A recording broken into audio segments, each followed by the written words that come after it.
Okay, so another thing I keyed in on was you being laser focused on execution. I've also heard you say that you agree with Peter Thiel in his book 0 to 1, that competition is only in your mind. Can you share some tips or things you've learned along the way about proper execution? Going back to the fact that, when you've been doing this stuff and building things for the last 20 years, you have done a lot of mistakes.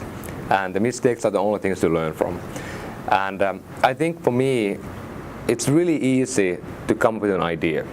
And any one of us, we can go to the room and we can have whiteboard and stickies and we can come up with 25 ideas. But then the value of those ideas is limited without the good execution. And in the end, it's all about, can you get it to the market? And even if you get it to the market at the best quality, it might not still do anything because people don't know about it. So it really is about putting together engineering, putting together marketing, putting together sales as a one unit and trying to build something valuable. So often people think that, my unit, the engineering is the key, or the design is the key, or the marketing is the key, or whatever, or sales. But no, it's really the holistic view on this. And as a CEO, I think you have to be able to help the company to understand it, people to understand that it's not about you only or your department, it's about working together.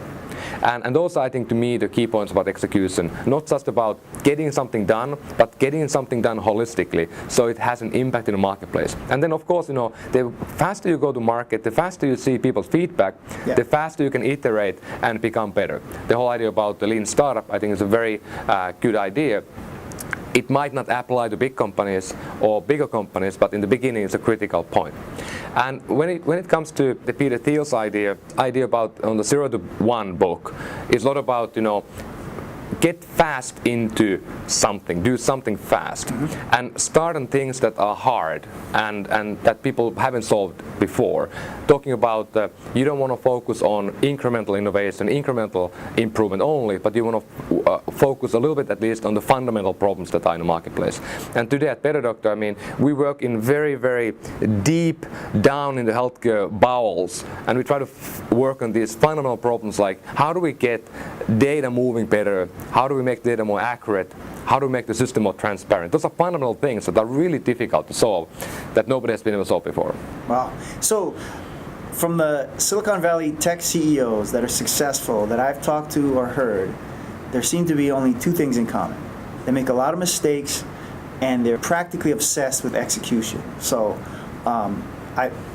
you've got them both, man. So it's like, I really, to me that's a success indicator. So. And I think the quick bite on this stuff is that it's with everything. Like even if you are at home, you go home tired at 9 p.m. and you go to your kitchen and it's dirty.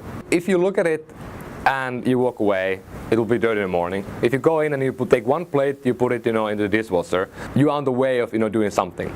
So the key is to start something quickly. And most people suck at it. They just don't start. People let's mull around this, think about it. No, let's do something quickly and put something on the table, on the wall, on the paper, and then, iterate. That's the key thing, always start doing something quickly, and that will lead into improvement or finding that you don't want to do it in a medium term. 100% agreement, 100%.